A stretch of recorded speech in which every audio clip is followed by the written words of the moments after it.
ইয়ে আমরা তো সারা বছরই পান্তা খাই। কালকে পয়লা বৈশাখ। বছরের একটা দিন। আপনারা তো যারা সারা বছর পান্তা-টান্তা খান না, কালকে তো মনের সুখে পান্তা খাবেননি।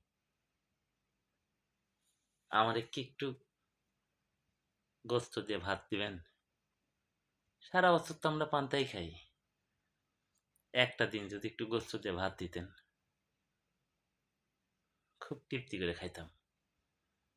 পান্তা খাইতে আর ভাল লাগে না। প্রতিদিন পান্তা খাইতে কি ভাল লাগে?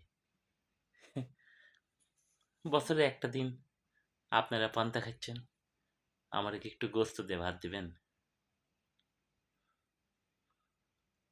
খুব খাইতে মন যাচ্ছে। পান্তা তো আমরা প্রতিদিনই খাই।